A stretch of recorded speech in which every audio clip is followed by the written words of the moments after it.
everyone. Welcome to episode 74 of Floating Through Film.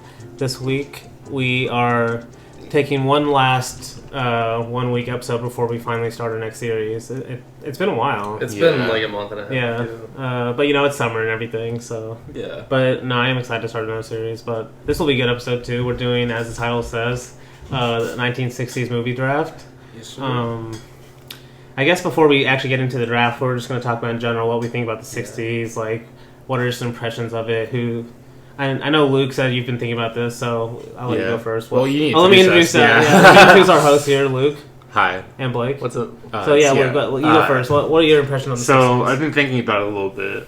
I was thinking, I think 60s are so good because it's a healthy mix of old masters, kind of making their, final, statements. So, the first person that comes to mind when I think of that is, John Ford.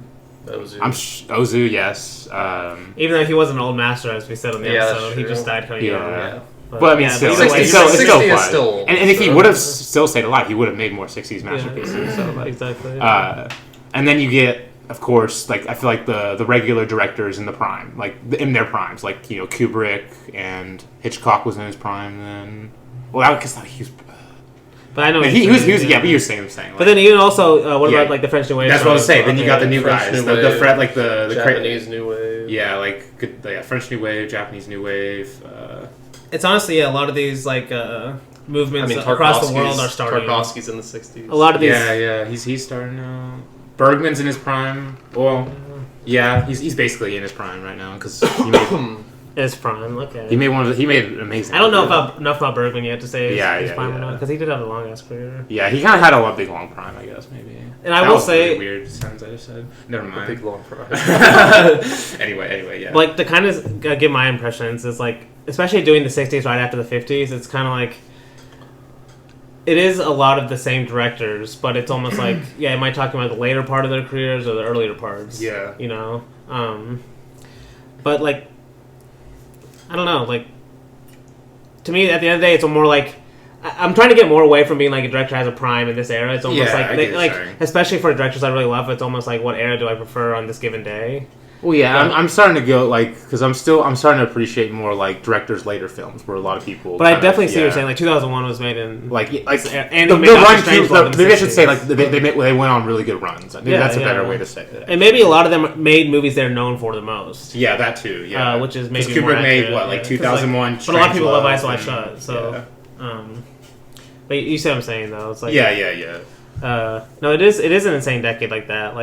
A lot of top 10 lists also, have these movies on them. I mean, I guess probably world events too. Was Vietnam in the 60s? Yeah. Vietnam was in the 60s. Algerian conflict was in the 60s. The moon landing on the moon landing. This was there was a lot of stuff going on. There's always a lot of stuff going on. There's always a lot of stuff going on.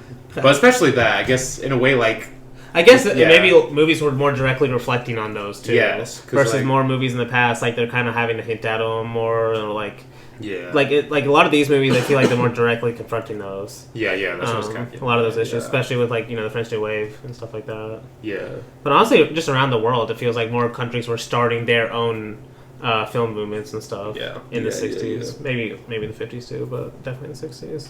But what about you, Blake? I'm just parroting basically what Luke was saying. It's just it's the start of a lot of the things that I love, especially like the Japanese New Wave, especially. There will be some of those on my list, obviously. Yeah. The French New Wave was in full force at this time, which less on my list, but wow.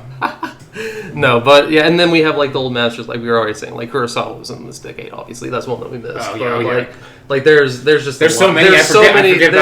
There's so many great movies that came out in this. And we're about to talk about them, so I don't. And actually, I saw an interview with Scorsese. I think it was actually a recent one. Where we were just talking about his career and in movies and stuff. Did he start in the 60s? He was a film student. I think. In the 60s. Okay. But he did make some stuff Alice in the 60s. Is that was that in the Boxcar Bertha, I think, was in the 60s. Okay, He's knocking at my doors in the 60s. Yeah. But I think he was also a film student here and kind of young. And he said basically him and his friends kind of joked around that and Brian De Palma and stuff like that. They joked around that there was a masterpiece coming out every week. I was like, damn, that must have been insane. Can't relate.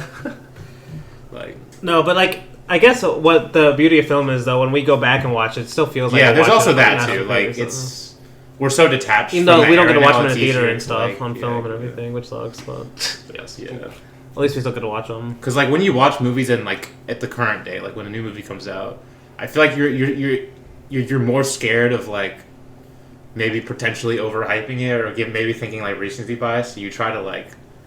Maybe this is just me, but like you're trying to you're more careful when watching a movie. I guess it's kind of especially if you don't know. Like at the end of the day, like we're talking about these movies through directors' lenses most of the time. Yeah, right? and like so, you get the historical context with this, yeah. like the It's like, and maybe that's maybe another significant thing with the '60s is even studios and stuff are becoming more and more aware of the director as like an artist. Like that could be marketed and stuff like that. Yeah, which then exploded when we did the 70s draft. We'll talk about it kind of exploded into that. Yeah.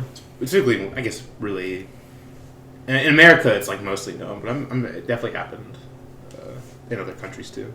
So.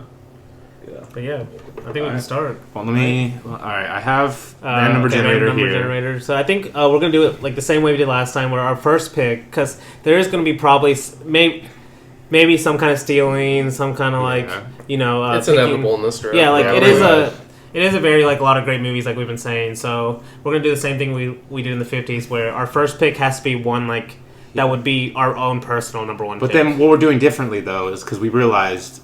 Since we're doing snake drafts, if we did it like the usual and just went like number one favorite, number one favorite, but then the third person would basically get the first pick anyway. Yeah, so what we're gonna do is for the first round we're not gonna do snake, basically. Yeah. And then we're gonna do snake after that. If that makes any sense. It'll make sense while we go. Yeah. We'll kind of talk through it, but anyway, here we go. Like you can be witness, so I don't lie. Dany, Luke, Blake. Let's go. First place. Okay. No, this is literally the order we're setting into. This is hilarious. Okay. So. All right. My number one pick. Your personal. I know. I feel like I think I know what you're gonna pick though. Like I feel like this is kind of obvious. It should be. Yeah, it should be. Well, there's actually. It actually shouldn't be. Whoa! Hold on. Time out. Wait. I think and you know what? There's a few reasons for this. Yeah. Because there's like three that I'm tied with, but I have to pick the one that. Damn. I'm picking Autumn Afternoon. Whoa! That's my number one. I was not excited. He already stole my number one, so... Oh, really? Damn, see, that's why. Because there's a few that could definitely... Like, honestly, there's probably four or five that would be I thought I was giving you a picture a lot. But that's the thing. They're all tied for my number one, so I had to pick my number one had to be kind of strategical. Okay, I see that. I mean, dude, I picked Ozu before Ray, so you can't even hate on that. Like, I feel that. Guess who's number one just became Charlotte. Whoa! No, oh, no. No, but anyway, like it makes like come on, they're all tied for me. So, and I mean, both of you love Ozu the most out of probably all my other number ones. So, yeah, that's fair. But yeah, no, on Autumn Afternoon, and we've talked about it on the podcast, so that's another like it's a justifiable reason for me to pick that. Yeah, I feel that. But damn, Blake, I didn't know you'd have it that high. I do. It's in my top 20 for my. Damn, I didn't know that. Yeah. Fuck. That sucks. Because I mean, dude, I have to have it. Like, I think this is his only '60s movie, isn't it? Yeah. It's or what is late autumn '60s? I haven't seen that one. Oh, you haven't? Okay. But I think that might. I think that's 59 though. No, it's 1960. Oh, okay. So you still could have had another '60s if you were really a true Ozu fan. Because I might still would pick that because it is a great movie. Yeah. But no, Autumn Afternoon is amazing. Oh, yeah. It's nice to have a swan song, you know? Mm-hmm. And that's another thing. Ray has some other 60s movies I can go to. He has a few great ones. He does have a few great ones. Yeah. But, alright, Luke. Oh, boy. I wonder who I'm going to pick here. Yeah, well, this one is. Even though, like, I'm surprised Blake... Blake could honestly pick this number one too and make it justifiable. Oh yeah, for sure. So my number one pick is Playtime, directed by Jacques Tati. You got lucky. You were number two. Yeah, this is literally like the. I mean, I think this is the movie I've talked about most on the podcast. I mean, probably everyone's probably. I mean, dude, it's been in the news lately because of Barbie and everything. Yeah. We don't have to come on. I mean, I'm just saying it's just a great movie for anyone. Yeah, I think it might be the miracle of cinema. Like I think I saw someone say. Okay, let's come. There's more than one miracle of cinema. But like this one's up there. It's not The Mind of Clay, but. But like I know. I was simply talking about like it really feels like it's like that's why I think when we talked about it on the episode, like I said it really feels like it's like made in another world or something. Like, because I think it was the Important Cinema Club podcast. I was listening to their Tati episode, and Will Sloan, I think he said, I think it was him who said that like the whole business of filmmaking, like the producer and stuff, that business was specifically created to stop movies like Playtime being made. And the fact that it was made is a miracle, basically. Yeah. Like, God, that's what I was saying, because like, there's very few movies that feel like every part of the world feels like just designed by one person. Yes. You know? Like, it's crazy. It is a miracle movie. And it's no Barbie though. It doesn't have the moral message. You know. doesn't have that the movie I'm probably gonna pick later. I actually think there's a connection between it and Playtime. Okay. You might not get it later. I'm just kidding. Looks like I'm not worried about it. I'm not worried about it. I love 8.5. It sounds like it sounds like an Antonio pick if I had to go. Next pick. All right. Well, since I have to go with my number 2, since it's technically my number 1 was stolen. Once Upon a Time in the West. Okay. Haven't talked about that one yet. Yeah, I was not expecting that. Yeah, it is my second favorite movie from the 60s. It's also one that I rewatched this year though, so maybe it's just recency bias. But like, I mean, it's might be the greatest Western of all time, honestly. Like, it's up there for me. You haven't seen it yet, Dany, and you are not even a Western fan, so you can't say anything. No, but everything from the score to just like literally everything, dude. Like, it's just one of the greatest movies of all time. Yeah, and the fact that two things I want to say about this movie. First of all, Henry Fonda, the casting of him as the villain, genius. Second off, I recently discovered this. Have you ever looked at the writers for Once Upon in the West? Sergio Leone, Dario Argento, Bernardo Bertolucci, and there's 2 other like Italian film directors, like pretty famous. Yeah, no, those first 3, I didn't know. I think this guy's a screenwriter. I didn't know that Argento and Bertolucci. Yeah, Argento and Bertolucci though, writing that, like helping write that. Yeah, I mean, like, I love Sergio. Sell me on it. I mean, I should have already. Wait, like, is this the first in the trilogy? Because it's like a. That's different. No, this is not. No, this is not a. That's a like. This is a Dollars trilogy. This is. I love The Good, the Bad, and the Ugly, which is the last of the Dollars trilogy that you're talking about. That would have been my other one, my other Western probably from this decade that I would have chosen. But I love Once Upon a Time in the West a lot more, honestly, like a lot more. Yeah. You know when people say like all superheroes movies look the same or something? I'm not saying this, but like to me, like in my head, like they all like the same thing almost. But like, what about like? Okay, I need to watch them. I need to watch them. I'm not judging. I'm just saying in my head, I'm like, the Dollars trilogy, and then I'm like, isn't this all just like Clint Eastwood? With but you seem like John Ford. John Ford's not even in Once Upon a Time in the West. Oh, he's not. No. Well, okay, maybe if you say like all spaghetti vest, or maybe all pretty like spaghetti westerns, and the music and the guy like walking to a town. Okay, that's sick. Well, that's just westerns. Yeah, exactly. Yeah. That's the great. Where's the bad thing in that? I'm just saying. It's just all you need to watch. All that would sell you on Once Upon a Time in the West, though, is the opening like score. Like once the score hits for the first time, but that's whenever the score hits for the first time. It's like, if you're not sold by that point, then I don't know what will sell you. Oh yeah. And it's one of the greatest villain openings of all time. Like villain opening. Wait, is this one of the Kurosawa inspired? Which was the? No, that's a Fistful of Dollars. Although Sergio Leone definitely is just in generally influenced by Kurosawa. Oh yeah, for sure. But all spaghetti westerns, I feel like kind of are. It's kind of a cycle. Yeah, but that was what I had as my number 2. So okay. So now we're starting the official draft. Yes. Me number 1 pick, and now we'll go Snake from here on. I think. Yeah. All right. So my number 2. This is also one of the really. If I had my top 4 are legit probably top 20 movies like Blake was saying. Okay. So even though I need there's a top 20 movie in mind or top 10 top movie that I'm gonna actually hold off on because I'm not scared of you guys taking it. But. Well, that's this kind of strategy too because there are some holding off, but I'm gonna hold off on. But this is and Blake gave it away earlier, so I kind of have to pick it now because I think Blake might pick it. If you didn't pick it now, I would pick it next time. Yeah. Okay, so I'm picking Charlotte. Those are the 2. There's actually one more I'm really scared of getting picked by Luke, especially, but we'll see. I feel like I know what we're talking about. Okay, I don't want to say it. I don't even bring it up. So, but yeah, Charlotte. I brought this up. It's funny. I brought this up basically every list episode we've done, and we haven't reviewed it yet. That's funny. So we're gonna do Ray soon. We'll do Ray at some point soon. We're getting to it at some point soon. But this movie is literally it was his favorite movie. So I always feel like I have to pick it because like he made so many great movies. He did. But this is kind of like really like maybe my favorite actress of his in any of his movies is Madhavi Mukherjee in this movie.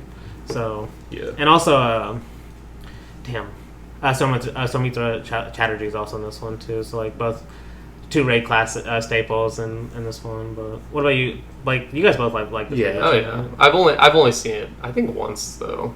Yeah. I want to talk about it all. This movie perfected the freeze frame though. That's all I'm gonna say. Oh. Honestly, what about Truffaut though? And Wu uses them really well. There's a lot of great. Okay, I guess but I know what you're saying. Yeah, it's one of the best freeze frames. Yeah, the freeze frame use of it. Dude, to me, honestly, the music is amazing. The music's amazing. Yeah. It's one of his best movies for sure. Yeah, it's not my favorite. Actually, I know what I can bring up now. Why it would just been a spy pick for me if you didn't think it was a spy pick. But we might be getting to spy picks later on. Like this round, probably. I'm scared of Blake right now. I'm very scared. I do want to mention one more thing because I haven't mentioned on maybe some of the other ones is after watching some more Ophuls movies over this last year, I can just tell just by the way Root moves his camera like through a house. And like I know you noticed when you said like Ophuls like fills his camera up like with basically stuff everywhere. He like puts stuff between the actors. He fills his frame obviously like all the time and like especially when that's Ray does that also. And that's why they also like doing like filming movies with like really bourgeois settings and stuff because that could fill the frame, with all this like, and it would make it feel more empty too with the characters a lot of times because it's like they have all this stuff around them. And yet they're still like longing for like very simple desires at the end of the day, stuff like that. And that's kind of that's how I felt. Visconti kind of does a similar thing with the bourgeoisie. But does he move his camera kind of like that's what they both? Not really. They both like move their camera almost like they're hiding. But like, he fills kind of up with his environment, like his like scenes with like a lot because a lot of it's about patriarchy and like elites. But then a lot of the times the beautiful like interiors will kind of be juxtaposed with like the decay of the like his seem a little more like social, maybe like abstract. They're definitely because like Ophuls and Ray are both more like character based. His is more broad. Okay, but like there's a similar kind of thing there. But yeah, we'll definitely be talking about this movie at some point on the podcast. So that's my number 2 pick. What about you, Luke? So this one is kind of another obvious number 2, or another obvious pick, I should say. 8.5. Directed by Federico Fellini. Okay. I mean, you have nothing else to say. Go listen to whatever episode number that was. It's in our Fellini series, but I'll look up in a second. But just one of the most like.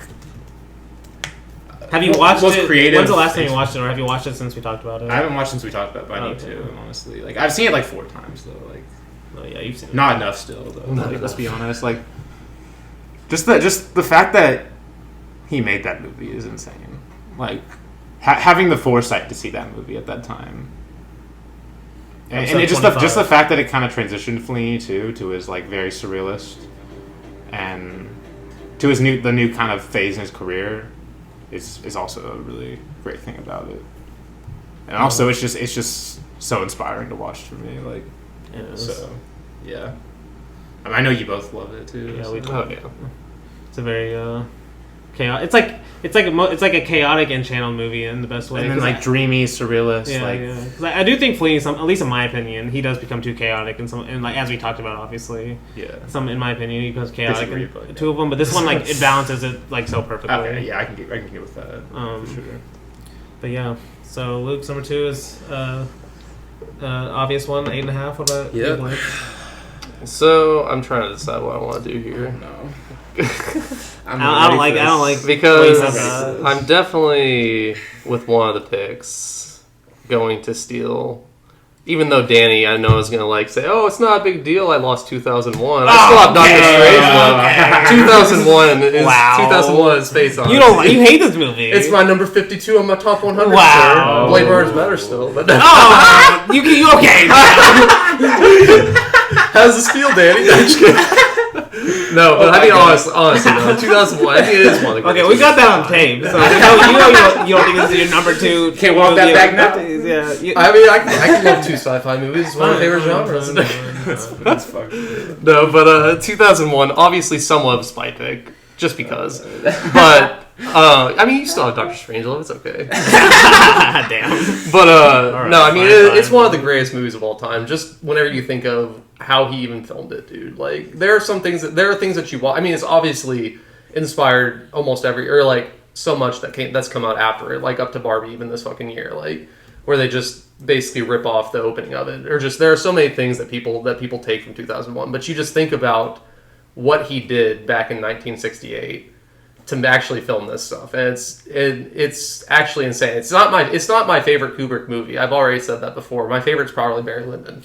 But that's a 70s. Damn, another hit against him. But that's a I can't pick a single favorite Kubrick. Yeah, that's the thing. He has a lot. Yeah. But 2001, like, technically, it's between this and Barry Lyndon for my favorite movie. Like, just like in terms of technical filmmaking, you watch not even the opening or like the first 40 minutes, but like you watch just the pen floating the first time in midair, and you're like, how the hell did he do this in 1968? And then you watch the special features, and you're like, oh my god, this guy's smart as fuck. Yeah. But then all the way up until like the little like acid trip scene, basically, whenever he's going through like like a time portal to go to like to the Interstellar moment. Yeah, the Interstellar moment. Okay, exactly. That's what I'm talking about though. Like, it's inspired so much after it, but it is partially a spite pick, but it's also a pick that I love. It's in my top 100. I mean, dude, like number 2. It's one of the best movies of the 60s. It is Objectively. Yeah. I mean, it's one of the best movies of all time. Okay, don't say objectively. That doesn't exist. Objectively, in terms of like, you can't deny the impact it's had. Okay, that's what I mean. Like, I get what you're saying. That's greatest does have an objective source. Like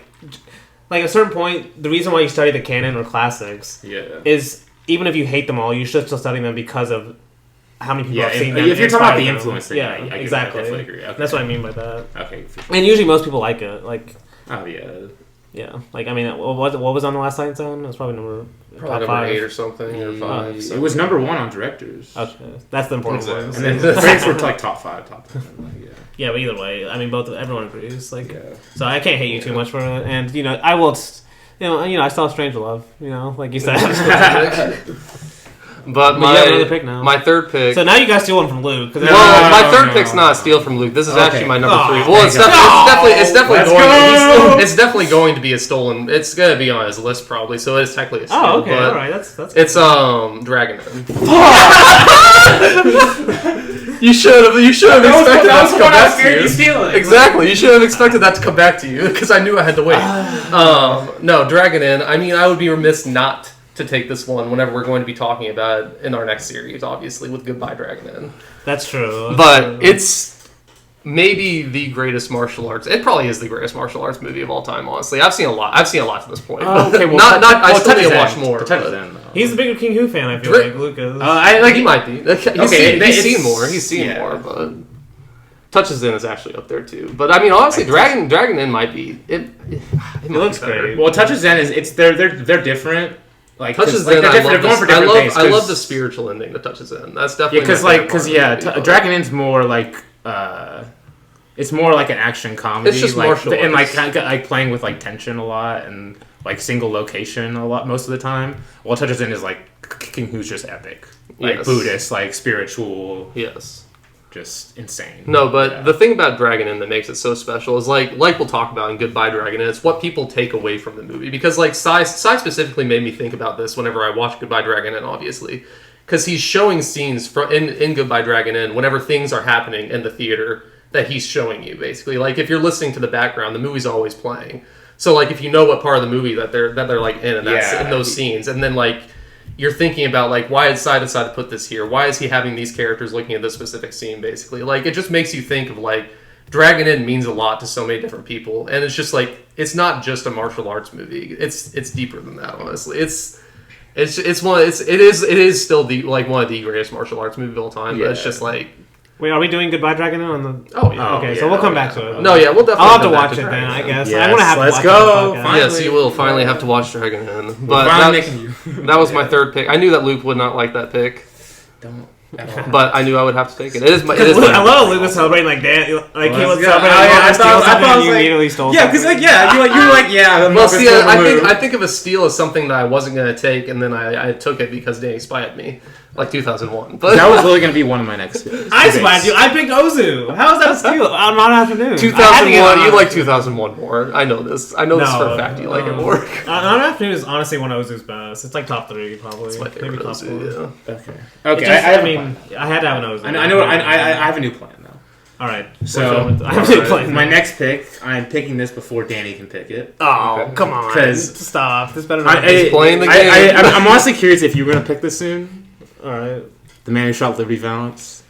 Damn. Yes, sir. You shouldn't even You don't even like this movie. What? Okay, no. All right. You don't even like defend your pick. Probably my favorite Ford at this point. Maybe it's this and the Searchers for sure. But I mean, it's peak Ford, like, in his like kind of melancholic. Talking about, or just like showing the death of like, or not really death, but just kind of like deconstructing mythologies in like westerns. Basically, it's kind of the stage of his career where he's doing that, and Man Who Shot Liberty Valance does in this very like beautiful way. But then he also, this man literally has like Jimmy Stewart and John Wayne in like a single movie. Like it's crazy that this movie exists. Like I know I'm saying that for all the movies, but I mean I might as well. So, but yeah, it's. Well, I was gonna pick it later on. So, okay. Like, was Dragon a later on pick for you? Like, did you think it was? I was gonna pick it alongside with this one when it came back. I was gonna pick this one and then Dragon In when it came back. Okay, so no, this one was gonna be. I didn't think anyone was gonna pick it, so that's why I'm surprised you picked it. Honestly. Oh, it was definitely higher up on that. No, dude, my favorite, like, because I rewatched it for the Rio Bravo episode. Yeah. Like, kind of compare the two, and it made me realize, like, I just like the kind of grander, like, it's weird because I was just talking about the opposite with like Ophuls and Ray versus like Visconti, but like with the Western, I kind of like Ford's like almost like grand scales, like he's talking about the Western in general, like as idea. Versus more like the character based, like Rio Bravo, where it's more just about the characters kind of in the Western. Yes. It made me realize, like, at least with the Westerns, I kind of like Ford's kind of approach to it. Yes. With a lot, at least the movies I've seen too, I can see that in like a lot of it. It's like with How Green Was My Valley, even though the movie is very like character based, you can tell it's a lot about the idea of like what was lost with his past and all this kind of stuff that he likes talking about, which is and the way the man shoots the West, it's like it's so romantic. Yes, yeah, but this one's like, but this one is very like, but this one's opposite of that though. It's very, it's more, yes, it's more. It's very just in a single look. Like, you really only are in the town. Basically. Yeah, exactly, and both in present day and past day. That's another great thing about it. It's like the way he frames the movie. But one thing I was gonna say was rewatching it, and honestly, if you just look at the poster, it says or one like you can. Because we're all patrons, so you can see all the different posters. One of them has John Wayne and Jimmy Stewart for the first time together. Yes. Which is kind of cool, because like if you think about them as actors too, like it even makes sense in the movie with the roles they're playing. Yeah. Because like John Wayne is like, he is the kind of hero, like the Western archetype hero. Yes. And Jimmy Stewart's more of the kind of more vulnerable hero. Like you think of it in Hitchcock movie. At least when I think Vertigo, of it, he's a little more vulnerable, a little more kind of clueless, like... But he's more for justice. Yeah, more flawed, I should say. But like, so they really fit their roles perfectly that way too. Yes. And then one more thing I wanted to say, because I don't think we're going to talk about. Maybe we'll talk about it at some point. Is have you noticed like the ending kind of reminds me of the Dark Knight ending? Like where Batman takes the credit. Like Batman actually saves, but he's like the one that rides off. Like he can't be the hero, the same way John. Same way John Wayne can. And then. Jimmy Stewart takes credit for something that wasn't him, basically. Yes, and of course there's a fantastic piece of exchange of dialogue. You're not going to use the story, Mr. Scott.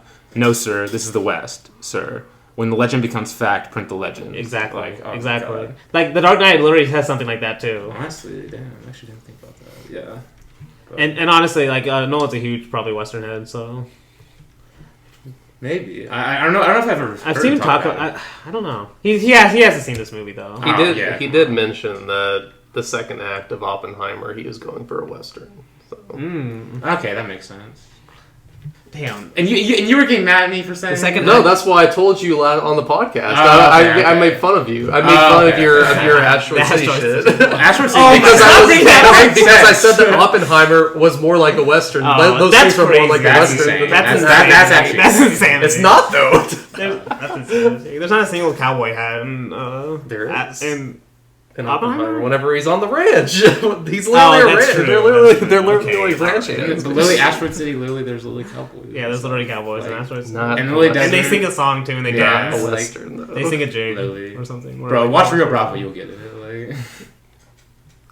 Well, okay, let's keep going. Yeah. Let's keep going. But that is a good pick, though. I was gonna pick it, but it was gonna be a little later on. So I'm surprised that's so high for you. Oh, I love this movie. Did you pick that because you thought I was going to pick it at some point? That was part of it, right. but still, I absolutely love this movie. Okay.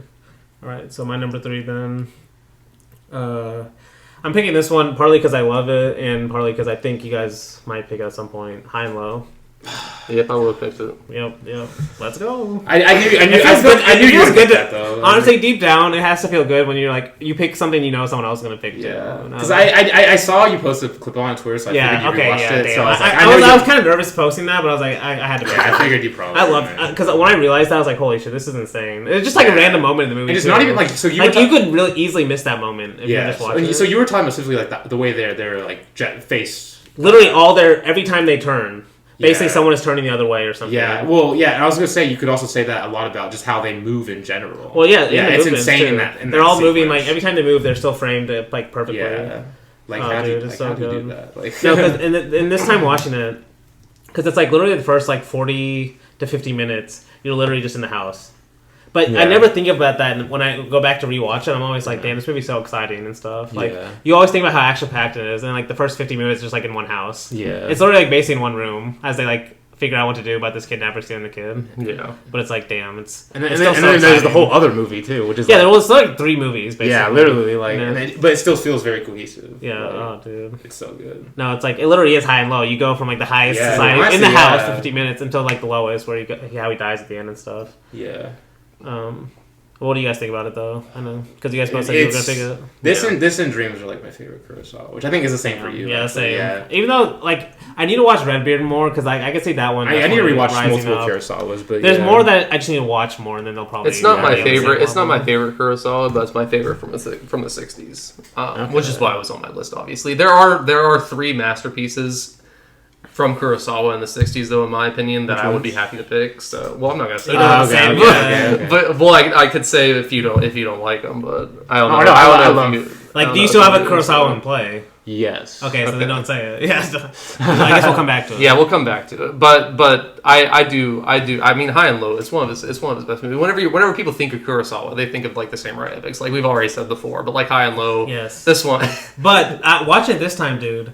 Like, especially with the executives and stuff, it's literally kind of filmed like a modern day samurai, like in terms of like a guy, like, you know, because like the assistant that like betrays him, going to the rival like group almost, like he kind of even films it like that, like this is like a rival samurai gang or something like that. But he like the way I mean it is like the characters in the movie, they kind of feel like that you know, like they see themselves as powerful men the same way like samurai back in the day did, you know. Yeah. No, but yeah, it's still, like, that's why I say, like, you can still tell it's the same director, because the way he's, like, filming them is still very epic-like, even if it's, like, business. Oh, yeah, for sure. No, it's one of the most exciting movies of all time. You never think that, of just, like, basically being in one room the entire time. And just best-looking movies, too. Black and white. Good. Like, just, I guess, one little pink, there's one little moment of pink smoke in it, but that's all of it's... Anything else you guys have for Hilo? No, we'll get. Are we going to do Kurosawa? We have to. Or is it just like him and Kubrick just too easy, and we're never going to do them? We'll do them. Well, it's like it's too basic picks. We don't. It's too basic. I feel like we're never going to do them. That's my theory. It had to be Blake, honestly, probably this one. For Kurosawa. Yeah, we will. I think I would probably pick Kubrick. That's probably the most likely at some point. Yeah, so it would be. Are you talking about just like huge like canon directors right now? Like when you say like I'm saying for our series, what we're going to do. What are the chances we do Kurosawa sometime soon? Okay, but you said Kubrick, so I was confused. I'm saying Kubrick's more likely for us, but he's in that kind of category. Like, are they too basic for us to pick at this point? The good thing is, well, I mean, Kurosawa has a lot of movies, so... He does, too. That's another thing. Like, it would be hard to pick which ones we're going to do from Kurosawa. Yeah. But, no, we should do him at some point, too. Oh, yeah, no, we'll do him at some point. He'll probably be my first Japanese one, I would assume. All right. Well, because you've already done Ozu. Yeah, that's And then... I mean, there are a lot of Japanese directors I love, but Kurosawa would probably be the first one I got to. Yeah. I would assume. Japanese directors? Luke would probably pick Obayashi, I feel like. That's another one. I don't know. Really, like, there's so many movies, too. Like, you just gotta pick. I would say, actually... I don't know. We'll come back. I don't want to commit to anything. We'll come back to it. I'm bad at committing to stuff and then not playing my word when it comes to series. Like, I'm the worst offender at that, so I don't want to dig myself in the hole. Oh, that's true. Yeah. All right. Number 4, Luke. Oh, it's my... Wait, it's me again. Oh, yeah. I have to pick my number 4. Okay, so my number 4 is another one I'm kind of worried about you guys picking, but I also love the movie, too. And I just rewatched this week. Is Le Bonheur. Oh, okay. Yeah. Happiness. Were either of you guys gonna pick this? I wasn't gonna. There was another Varda movie though. Oh, okay. Oh yeah. Damn! I should have realized that. Yeah, but too late now. Yeah, all right. It's still really high on my list though. Do you guys know better than Cleo? Yes. Okay, that's yes. I accept that. The main reason is like I kind of mentioned this earlier. I just like the. You guys have both seen this, right? Okay. Yeah. Did we review this? I think I watched it when we were doing the French. No, because for our checkpoint picks, you picked it for best horror. Oh yeah, then that's what I was kind of going to mention. Yeah. Like, I love how like the movie is so colorful and like just amazing. There's so many flowers and stuff. But then slowly over the course of the movie, you can kind of see the colors like start to get a little faded and stuff. As the character, and then as the character, you start to you start to see how he actually is. Yeah. And like the colors, even though like they start to get a little more faded, but at the same time, the colors actually just start to take on a different meaning. Yes. Even though they're still the same like happy colors. Yeah, it's very off-putting, but like in a good way. It is, dude. Yeah. It is. And like her camera just moves so perfectly, like almost like not caring, which adds to the brutality of it. Yeah. And like the tagline on Letterboxd is "maybe in your face" when it says like a face, something like a film only a woman can make. Yeah. But it is accurate too in terms of like just how like really brutal it is in terms of being like this guy really just gets. It's like to me watching this time it feels like a serial killer movie where you watch a serial killer get away with it. And that's it. And he just gets away with it. You're expecting some kind of conclusion, like, and then he went to jail 30 years later or something, or like the wife like hated him or something. But no, he just gets away with it. Yep. Yeah. And like another thing about it is, I think it's like her take, kind of just at least men will use like the natural argument, be like this is how men naturally are and stuff like that. Like it's kind of her take on that too, and using the literally nature.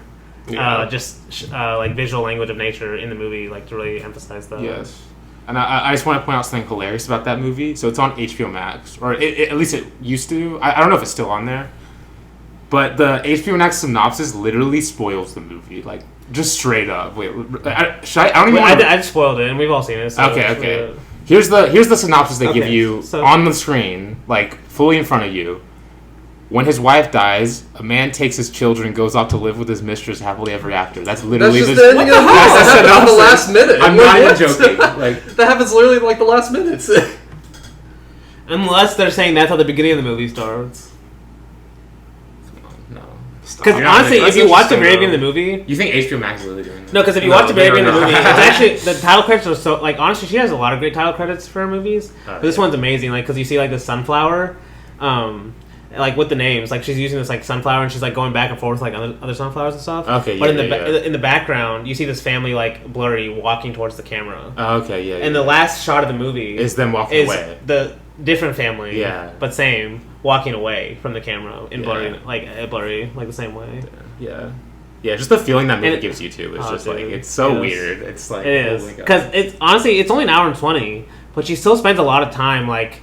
Just on the family, like getting you into just like falling in love with the family, thinking that they're a perfect family. Like they literally start in a forest, how this couple has to be so happy, and then when he starts cheating on her, it's just like so subtle. Like nothing changes. Like really. At the beginning, you're kind of like, you're like, is he actually cheating? Like, there's no way. Is he are they related or something? It's gonna be like a. Is she like doing like a Romer thing? Something like everything's gonna be resolved like. Yeah, exactly. In some way, or maybe not. I don't know. Like. It's resolved, but it's like not in the way. Yeah. You're expecting like a normal movie to resolve it. Yeah. So. Oh, dude, it's amazing. Amazing movie. It is a great movie. Luke, number 4. So, this one, I don't know if Blake was wanting this movie, but just in the off, it's still one of my favorite '60s movies. But I'm a little scared of him taking it, so I'm gonna take it now. Les Samurai. Yeah. Okay. That would have probably been my next, or my next two, because I knew you loved it too. So. So this is my. I thought you were going to pick a different Melville. Is Life Circle Rouge 60s? Yeah? No, that's 70s. No. And does he only have this? Is this his like big one from the 60s? Yeah. I thought he had another. I thought he had another. Oh, he has Army of Shadows. Oh yeah, that's right. Yeah, I do love Late Samurai more than Army of Shadows. Me too. I need to rewatch Army of Shadows though. But anyway, yeah, Late Samurai. Is it the coolest movie ever made? Probably. One of them. I bet Tomorrow's cooler, but I don't know. What makes it cool though? Say that. Alain Delon. Walking down the street. I've watched a few John Woo interviews, and he always has to mention them at least. Yeah, it's essential. Like, it's just one of like the smoothest, like very like, it's very like simplistic, like hitman, but like with samurai instincts. There's just something so sick about that. Like, and it's very slick. That's what I love about it. And yeah, I love how just like how like little dialogue there is. It's very much what's on like. It's very like Rasan like, where it's like it's more about the actions and the gestures of the characters rather than what they're saying. That's the thing I really like. How Melville plays with that. Yeah. Also, the atmosphere and setting of the movie, like how like it's like dark blue is like the main like aesthetic. No, like, you just think of the dance hall scenes, especially. Like, oh my god. Dude. I mean, you said you were going to pick it, so what were you going to say? No, yeah. Well, I mean, it is one of the coolest movies of all time. That's for sure. Like that's the thing that drew me to it the first time. Like I've only seen it once. It was this year that I saw it, like a couple months ago. But and you could tell it inspired a lot of people, like across a lot of countries. Because this is like, it's weird. Melville is like little like pre-French New Wave, but because all the French, or at least some of them liked him. I don't know if all of them did, but definitely some of them did, and they were obviously hugely influential. Like just by transitive property, like he was influential. Yeah, I mean, his movie in the 50s, like him and Brasana, his movie in the 50s called Bob the Gambler, and that I feel like I can see why people see that movie and think he's a part of the French New Wave, because a lot of the filmmaking feels very French New Wave. But I wonder if that's because of he influenced them. Like that's kind of what I'm saying though. That's what I'm saying. Yeah. So yeah, I definitely think he is definitely very influential. Like. I think even like Tarantino has cited Melville as like one of the more influential directors on. I think Méliès has too. Who? Louis Méliès. Oh, okay, yeah. I haven't really seen. But I was talking about like the technicality with like 2001, but just in terms of like camera techniques and just like things like that in this movie, the framing, the lighting, and the shadows, just everything is just the sound, the best. Like. It's been too long since I've seen it, so I don't want to rewatch it. It's been too especially long. since we just watched Ghost Dog. And like now that I've seen some of John Woo's movies and I know how influential he's in it, and watching Ghost Dog, like, no, I definitely need to go back and watch it. Well, and you love, and it's under 2 hours too, which I love. Yeah, you love Les Circle Rouge too. Yeah, we talked about Les Circle Rouge on podcast. No, dude, I really want to watch that. We talked a lot about what makes Melville great on that episode. Yeah. So yeah. Damn. Yeah, that's true. No, Les Circle. Great pick, Luke. Great pick. Hate you. No, I'm just kidding. Right, Blake? Took technically. I'm just trying to see if I can steal anything first. Oh my God. I actually can. Pick with your heart. I actually can. Because I do love one of these movies that Luca. Alright. Oh, wait, you can do it. Wait. I know you're at. I probably won't do it though. I'll be a little. Because you got 2 picks, so you might as well do it with one of them. Well, yeah. I mean, I can do it with one of them. Because you guys have stolen a lot of my picks already, actually. Yeah, so. I mean, Luke mainly, but... okay, Danny, okay. I'll just do... I actually will steal Luke's next pick, probably. Or one of his next picks. I'll do Cleo from 5 to 7. Yeah, I fucking knew it. I mean, this was my number 1 actress. That's true. So... and I think we've already discussed. We have already talked about Cleo from 5 to 7 on this podcast. But that was like an old episode. It was probably bad. So it was one of our first episodes. Yeah, I mean, that's me. I'm not saying you guys are bad. I don't. We're getting better. We're getting better. Yeah. I don't like to listen to early episodes. But I mean, like we'll just keep the Agnes Varda train going with Danny taking Le Bon Hur. Like this is another movie that only a woman can make, in my opinion. Yes. Like it's like a more optimistic movie, way more. I mean, it's I don't know if it's it's more like just about the anxiety caused of like waiting for a medical result. At least compared to Laban here, everything is more optimistic. Well, sure, So, I mean, it's more optimistic in terms of like not like you're not like being cheated on, but you're waiting for the results of like a cancer diagnosis, basically, or like if you're going to be diagnosed with cancer or not, which is like capturing that, especially for a woman, like just her capturing like what is the actress's name again? I can't even remember. Corey Marchand. Yeah. But it's like a day in the life. It's like a very day in the life. It's just 2 hours. The real time like, aspect is one of my favorite parts about it. Was it like an hour 40? The movie's an hour and a half. It's only an hour and a half. Okay, and it's 5 to 7, and I guess there's some part. It's basically real time. No, she's going for real time. Yes. She's trying to make you feel that you're actually here waiting with her for an hour and a half. Like what would it feel like to wait like this? Yeah, and I do especially like how she starts out in color, like and just how much with the cards, and then she goes black to white. Yes. Whenever she's waiting for the diagnosis. Yes. Like, and there's just a lot of great things in this movie. I'll also go and say my piece about it, but like it's one of the most important movies to me because like. It kind of was the movie that really got me into like international film. Like there was other international movies I watched before, but this one was like the first one that like I probably connected to the most. Yeah, and so like I think it was one of the French New Wave movies that I actually really loved, honestly. And it kind of exploded my love for like European cinema. I guess European cinema is kind of was my really introduction to that. Yeah, and I think also one of my favorite parts about it is. That you didn't mention is like how much she just like stays in Paris and how much she just like how long the scenes draw out, and so you're just kind of just chilling in Paris the whole movie. Yes. That's like I love that part about it. Did you mention Michel Legrand too? Yes. Piano. We talked about this. That's one of my favorite scenes. The piano scene's amazing. Like, just the whole score or the songs in general. Yeah, it's very good. Also, amazing background. In the background in that scene, you can see 2 cats fighting. Yeah. It's hilarious. She has a lot of cats. Honestly, Varda's one of the great cat directors. She is, honestly. This will have probably been Milla's first or favorite movie from the 60s. Actually, yeah. Like how we were talking earlier. About that. Well, does Chris Marker have any cat stuff in the 60s? If I had 4 He loves cats. Maybe? Oh, he loves cats, but... Roger T's in the 60s. I think it was a cat. There's a cat in that one. There's a cat if I had 4 dromedaries, certainly, right? I'd have to think about it. There has to be. But with my next pick, I'll just continue on. And since Dany, I was originally going to choose a Kurosawa here, so since Dany stole the one I wanted, I'll go with my second favorite from the 60s, just because I don't want to lose it. And I'm pretty sure. I don't know. I mean, Luke definitely loves this movie too, but I don't know if it's the one you're worried about. Probably is. Redbeard. Oh no. Okay. Oh, okay. I do really like that movie. No, Redbeard. So this is the second of the 3 masterpieces that I was talking about. Oh, really? Yes. I'm also curious what your third one is, though. Yojimbo. I think Sancho's better. Really? I kind of agree. They're both the same to me. They're both basically the same to me. But I like Yojimbo. They're very different more. movies. They are. Honestly. I like Yojimbo more. I kind of just like how Mifune is like kind of cast off to the side of the second one, or like. He's not as main. Like he's not as main. I just prefer the plot of the second. The second one. Yeah, like he's more of the characters in the second one. Like it's more yeah. about the group in the second one versus Yojimbo. I mean, Yojimbo's way more. It's a western though. That's kind of why I like the more. So. No, but they're both great movies. So I do love Yojimbo because like even Yojimbo where he goes and just climbs at things, like watches the fight at the end and stuff. Yeah. No, but Redbeard.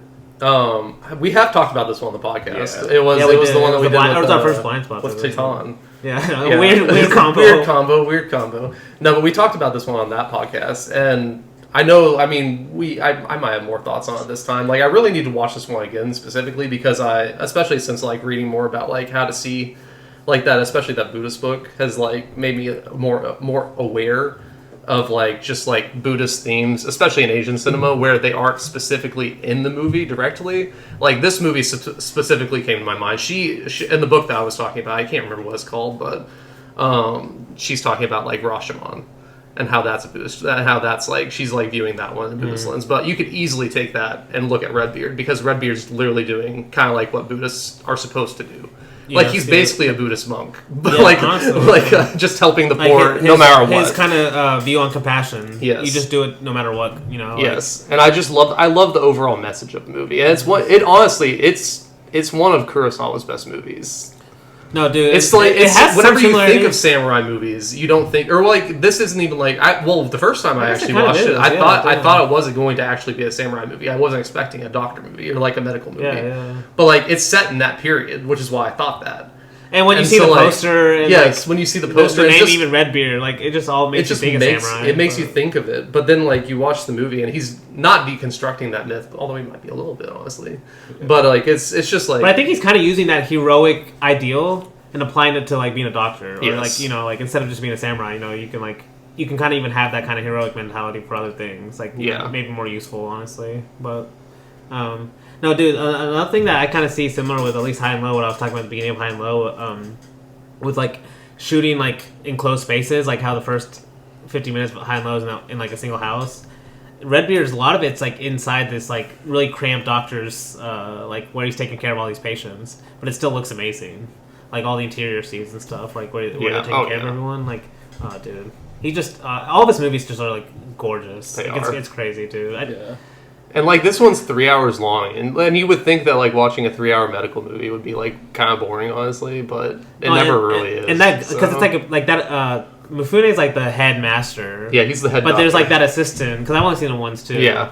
But there's like that assistant that has that kind of breakthrough moment halfway through the movie. Yeah. And you kind of like almost see it with him, because you're almost agreeing with him the first time, like why even stay here almost. You know? But I might definitely do rewatch it. It's funny because I have a poster of it in my house. Yeah, you do. The poster's so good. It is so good. Like another one that makes you think it's gonna be a samurai movie. Exactly. Yeah. But also, once you've seen the movie, it still makes sense. That's why, like, it's not like the poster doesn't make sense. No, like, once you've seen it, though. So. Yeah. It is your turn, Luke. Okay. So I'm at the point where I don't think you guys. Everything I pick now, I'm not afraid of you guys stealing. Oh, okay. So I'm gonna go back to like. Okay, I'm gonna go back to like my like very, very favorite. So with this next pick, I'm picking The Young Girls of Rochefort, directed by Jacques Demy. Literally a top 10 favorite movie of all time. I can comfortably say that. It's I should have taken it just to be an asshole. No, you shouldn't. You like Umbrella the Cherbourg better. I do like the 60s. So it's a better movie. It's a better movie. Young Girls of Rochefort. It's like less no. Come on. It's one of the most just delightful movies ever made. But at the same time, I don't like how you're reacting to this right now. Okay, what do you mean by delightful though? Because all movies are delightful to me. Okay, but this one is it's like it's like literally it's just too sweet. That's maybe why. It's like, but it's at the same time it's like he's very much it is sweet, but it's not like he's still not like all the way in the clouds. Like there's still like kind of echoes of like of the war going on, and there's like he's also kind of deconstructing musicals like with the whole serial killer subplot in it.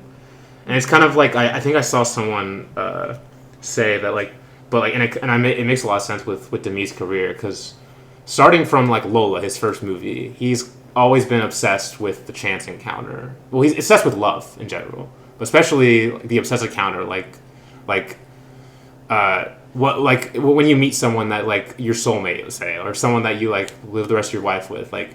Or even the fact that you guys has an impact on your rest of your life, even if you're not with them. Just how the fact that, like, even if something slightly changed, like, if somehow you guys hadn't met, how much your life would change. He's kind of obsessed with that. From Lola, because, like, Lola... It was crazy, because that's Opals is, like, one of his main themes, too. Oh, really? Okay, yeah. Because it's... and we both watched Lola last week. Yeah. And we went... And I just rewatched Lola, so yeah, and, like, Lola...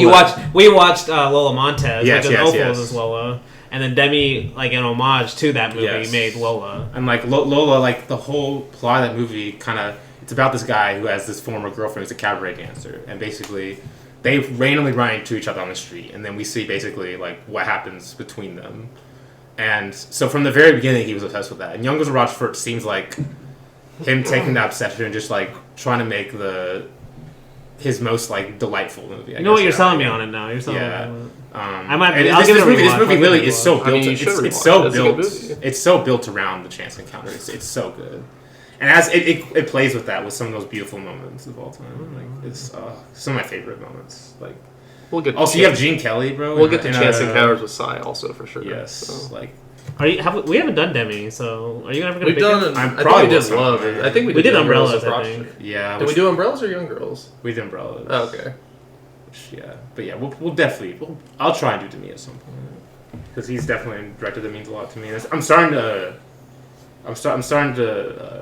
look at him and trying to dig deeper into his work and like starting to do that because I've rewatched Lola. And I think did I rewatch another movie or something?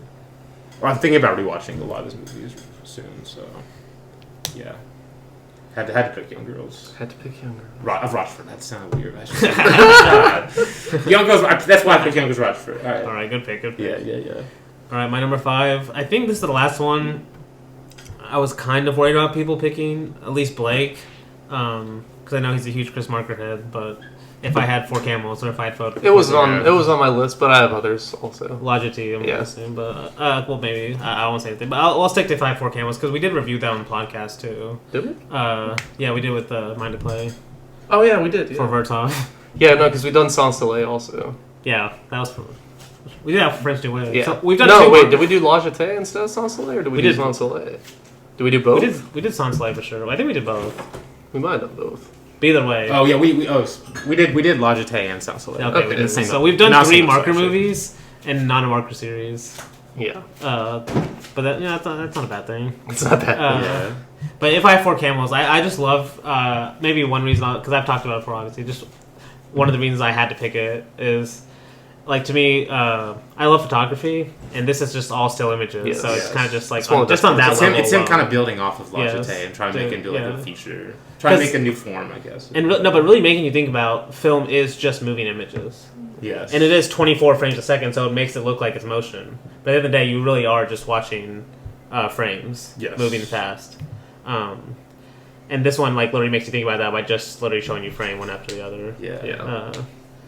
So and it's like I know it's shot in like 24 different countries or something like. There's an insane amount of different countries, which makes you think of like at least just the framing device of it of like having a guy tell about his past. Yeah, like he's the photographer, but he's also lying a lot. Yes. Well, that's what I was saying. He's like doing the same thing that he kind of loves doing of like showing like how an image can almost lie of like specifically with the 24 country or like however many countries he's filming, like you never know specifically if this country he says he's in is actually the country he's in, basically.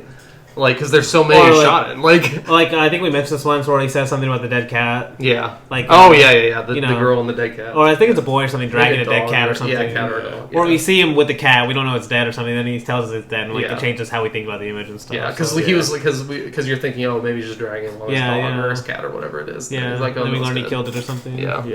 But yeah, just like stuff like that. He's like basically examining what the images could be literally, and like how we perceive it and everything.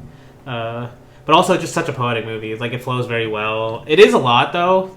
Like you could like especially since you're having to read subtitles. That's why because when I watched it for the podcast, I watched it 2 days in a row because I was like the first time I was like, damn, I didn't. And I will. That's why like Sans Soleil is so nice too because it feels like this is kind of his trial run in some ways for Sans Soleil, even though I think it's special in its own way just because it's still images and it is like it's a different movie, but it is also a trial run in some ways because it's only 50 minutes too, so it's shorter. But no, do you like this one more or Sans Soleil more? I like Sans Soleil. Sans Soleil is like my top. I think it's my number 6. That's gonna be the for the 80s draft. That's gonna be a number 1. That's gonna be the number 1 pick for any of us. I think. No, it's not my number 1. No, dude, the rewatch I had of it, it's probably was very good. Was very, very, very, very good. That's all. Yeah. Oh, so it's gonna be like I watched Sans Soleil and the week after I watched it again. Honestly, it's one of the movies that you could watch like every month and get something new every time. So. No, and that's what I was gonna say. Like that's what's so nice about Sans Soleil though is that one has the English soundtrack. So you can actually I need to watch it in English. Because I've only watched it. Oh, really? Because honestly, I think we mentioned that. Yeah, we did. If you're English, he wants you to watch it with the English. Because I was gonna say because I actually don't think I ever want to watch the French one because I just love the English woman's voice so much. You should watch it in French too because there is something about like just the French language. Hearing French language. Like, we've all watched French movies where you can still recognize. Like, there's something special. That lady's voice though is just so. Dude, the lady's voice in Stan's French version is also very. Okay, maybe I should. No, but it is good in English too. I don't. It's so good. It's great. Oh my god. Yeah, I'm talking from the perspective of only seeing the French, and you're talking from the perspective only seeing it in English. So okay, yeah, that's insane. I've seen both. So. No, I'm going to watch it in English the next time I watch it, which is definitely going to be this year. But yeah, it's easy to watch. But yeah. So, if I had 4 camels, oh yeah, it's mine. Okay, I guess the other one I'm going to pick is. I think Luke is the only one that I was scared of taking a Godard, but I think you're going to probably take a different one. So I'm going to 2 or 3 things I know about her. Yeah, I was thinking. Okay. I still love that movie. Though. Okay, 2 or 3 things I know about her. It's like, honestly, this is to me kind of like Godard's almost like pre-run for maybe. I haven't seen a lot of his later movies yet. Yeah. But I know they're like a lot more deconstructive than even some of like the early 60s. Yeah, like all Godard's movies, it's much more like radical. Deconstructive, but yeah, in terms of like even just like on the face being more of a video essay, kind of even more than a movie, just per se. This is like really his like really like first one full out to me at least that I could think of in his filmography, and it just like it's kind of beautiful like using just like this like couple's like day in the life of this couple and just. Throwing so many ideas at you just as she like walks through her day-to-day life before going home. And what's also a crazy thing I learned about this like sort of recently, he shot this movie and Made in USA at the same time. He would, if I'm not mistaken, he would shoot one of them in the morning and then shoot the other one at like in the afternoon or at night basically, and shot them both of those movies at the same time. And dude, I wouldn't be surprised if he was using like footage he shot for that one and this one. Maybe, like, honestly, you definitely need to watch Made in USA though. I know, I definitely do. I actually do. There's a couple. That movie's not for everyone, but I love that movie. But it just, dude, this one is like, we were just talking about Marker, and this is in some ways his most Markerist movie of the '60s. Yeah. Like I was saying earlier about video essay, it's almost like there is a guy, like, not only Marker-esque but also Vertov-esque. Like, there's almost like in Man with a Movie Camera, when we have like a person like 1/3 through the movie, we see the editor like actually editing the movie. Yes. We can almost feel Godard like over the movie itself, like at random moments pausing it, using his weird little whisper voice, like to say something poetic, and then he'll play it again, and then he'll cut. Like you can almost feel him like literally doing it in the movie, and like this is like his most, at least of the '60s, because I haven't seen the later ones yet, but at least of the '60s to me, this is like his most movie like that. Which I really love. It's probably my second favorite movie from him in the '60s that I've seen so far. So. And like, I think you posted the quote from Alphaville. I forgot, it was something about poetry. Oh yeah. I forgot the exact quote. Wait, hold on, I can bring it up right now. But basically, it's a similar theme and 2 other things I know about her. About like he has a line or something where he says he wants to be political and poetic at the same time. Yeah. But to me, this movie's like proof that he is a poet. Like he is like legit a poet too, at using images too, and not just political as a lot of people think of him. Yeah, in Alphaville, the quote is, "Do you know what illuminates the night? Poetry." Yes. Yeah. Like, no. This is one of the movies that really made me think of Godard differently. Honestly. Yeah. But I guess everyone has that Godard moment. I don't know. I've had that Godard moment. Blake hasn't had it yet. I have. Blake's seen his later ones. Okay. No, that's probably the reason I like 2 or 3 things I know about her so much, honestly. Because his 60s movies are very hit and miss with me. But I think that's true probably for everyone. Like he has so many. I'm starting to love them now. Now that I'm rewatching them, like. But are you gonna pick another Godard soon? Or? Probably, maybe. I still don't know how this is ultimately going to unfold my list, but it is your turn. Oh, is it my turn? Yeah. Okay. Oh god damn! I actually wasn't really ready for this. Okay, actually, never mind. I do know. This one you guys both haven't seen. The Leopard, directed by Luciano Visconti. Sell us on it. Is this Visconti's best? Right now, it's my favorite for sure. Okay. It's his grandiose 3-hour epic where he's basically. It's super interesting what he does with this movie because it's like it's so epic, talking about like kind of the fall of the decline of the patriarchy through this man, like basically that I'm not really super versed in Italian history, but like basically when during the unification of Italy, basically a lot of these aristocrats lost power basically that they once had. And it's kind of, but the thing is, with what makes Visconti's relationship with the patriarch or aristocracy, that's probably the right word to say. I get those two. Aristocracy, is that what I'm saying? Okay, aristocracy. Yeah. His relationship to that is really interesting because he was born into into royalty, Italian royalty, which he ended up turning into a gay Marxist, like a homosexual Marxist, basically. So he had an interesting perspective on it, but like. He's not like, it's not like he's not looking at them in like he's looking at them in a very like melancholic but still critical. It's super interesting. Like, it's a very interesting view on it that I think he brings to it, and which then I guess a little later on he gets kind of insane with it. I guess no, that's more actually never mind. Because I was thinking of the Damned, but that's the Nazis, so that makes sense. That's like the fascism. I don't know if it's really I'm not great with like political terms, but anyway. But like, what I love about the Leopard, it's like a lot of it's super like he loves to like shoot stuff like from a distance, and a lot of it feels a lot of times like a tone poem in a way. Like there's obviously moments of dialogue, but there's also a lot of moments with not a lot of dialogue, and you're just kind of observing like. And the movie just flows in that kind of a really super fascinating way. It's kind of hard to talk about when you guys haven't seen it. Cause I know. I can see how you're trying to talk about it. Yeah. I do definitely need to watch Visconti, too. He's the one. And one of my favorite scores of all time, too. It's so good. Nina Rota, the GOAT, probably. Oh, okay. Of composers, so. But yeah, it's so good. Damn, yeah, I don't think I've seen any Visconti. I don't think I have either. Damn. It's crazy. That's crazy. Because he has longer movies. He's one of the directors I'm considering for my next series. Right. But I'm not sure yet. I don't want to commit to anything. All right, Blake. All right, so I do want to have one Godard on my list, and it is going to be my favorite from the 60s I've seen so far. So it's going to play into my next pick too, which I rewatched today actually. That I did not realize was heavily inspired by Godard the first time I watched it. But my first pick, my number six pick is going to be Vive sa vie. Vive sa vie. That's what I figured.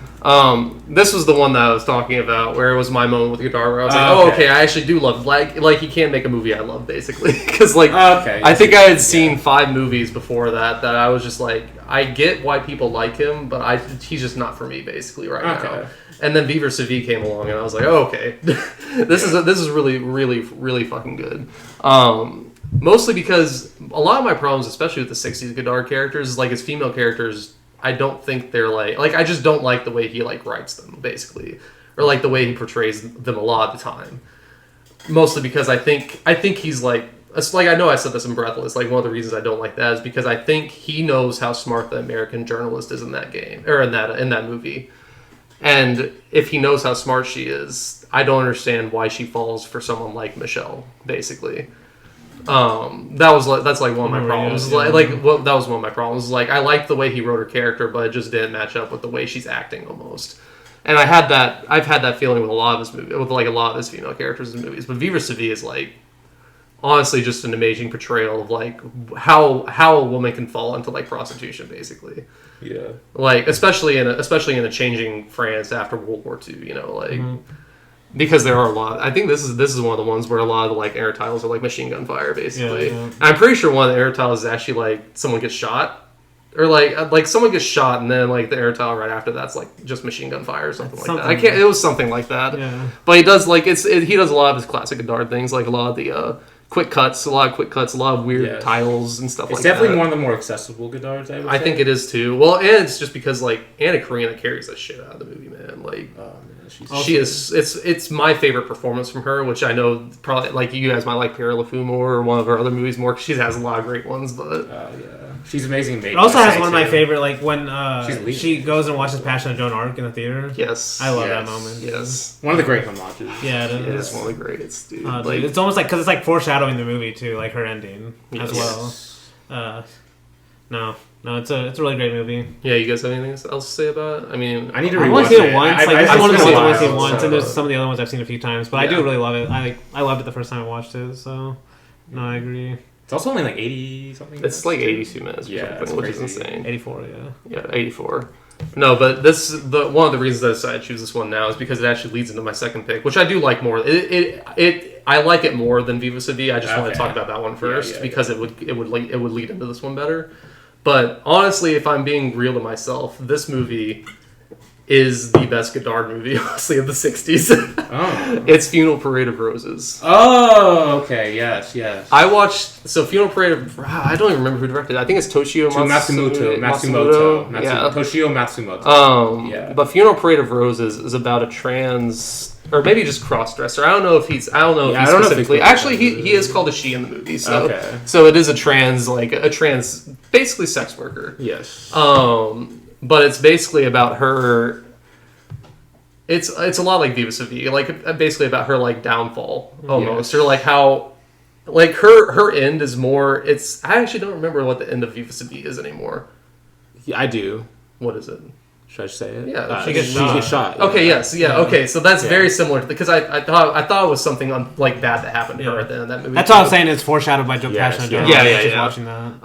Because Funeral Parade of Roses is basically the exact same story, except it's of like trans workers in 1960s Japan, which there was a lot of. Like this, it's honestly watching it this time. It felt like watching a movie about making movies too. Did you rewatch it? Or something? I did. I rewatched it today. Yeah, because this is one of the ones that I watched like for the first time in like 2018. And I loved it, but I've never gone back to it. And that's why I said like I never realized that I was influenced by Godard the first time I watched it because I watched this movie before I watched Godard. But watching it this time, I was like, this man is just doing he's literally just doing Viva sa Vie, basically. I don't remember if this one was in Viva sa Vie, but I know there's a scene in one of Jean-Luc Godard's movies where they're driving. The girl sees the mistress, or so the girl in this movie, Eddie's her name. She's basically cheating, or she's the mistress of the owner of the bar she's working in, basically, or of like the place that she's working in, and his actual girlfriend is the mistress of that place. Like she's the head woman in that place, and also a trans woman. But she sees her like on the side of the street, and then she looks behind her and is like, was that the mistress? Maybe she saw us and stuff like that. And I'm pretty sure there's an exact same scene in a Godard movie where like the girl looks behind and is like worried that that's the person that the wife actually saw what they were doing. Basically, because they're like driving away in a car. He's like, "Don't worry about it. Don't worry about it." Oh, was it? Oh, that's is that a woman as a woman? It might be a woman as a woman, actually. Well, it's Is it the girl cheating on the guy though in that movie? I can't remember. Either. Godard has so many 60s movies. That's why I was kind of just lumping him in. But this one feels a lot like Viva sa Vie though, because it really is just about like the downfall of this woman in like the environment that basically caused it. Yeah, because it's a very tragic tale. I'm not going to spoil it because I know you haven't seen it, Danny. But it's a very tragic tale that I actually forgot the ending.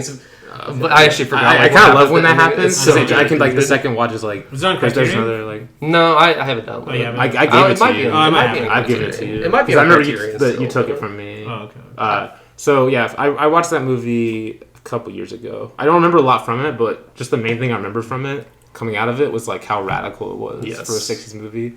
Not only in the politics, but just like the form of it. Yeah, the form of it's very much like Godard, like I said, but it's also, it really does feel like it's a movie about making movies because there's literally a scene where it's sped up. No, yeah. Well, oh yes, no, those like the silent fighting scene or like the fighting scenes in like a silent movie is what I call them because it's the exact same frame rate. But more specifically, is Eddie in the movie is actually an actress in a movie being made in the movie. So like. You know what I'm talking about? Like there's a director in the movie where like a lot of the sex scenes in the movie aren't real sex scenes. There are real ones in quotation marks, obviously, like real sex scenes. But the most evocative sex scenes are the ones being filmed for the movie, because it's being filmed in a more experimental way than even the movie that we've been watching is being filmed.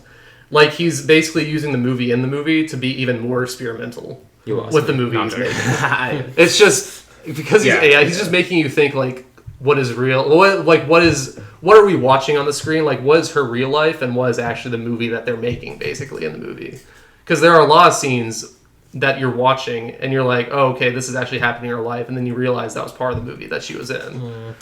But it's just, it's a great movie, and I'm really glad we watched it. It sounds like a Fellini thing too. I need to rewatch it. Yeah. I didn't have Fellini on my mind whenever I was watching it, but just saying that makes you think that's like people do. But.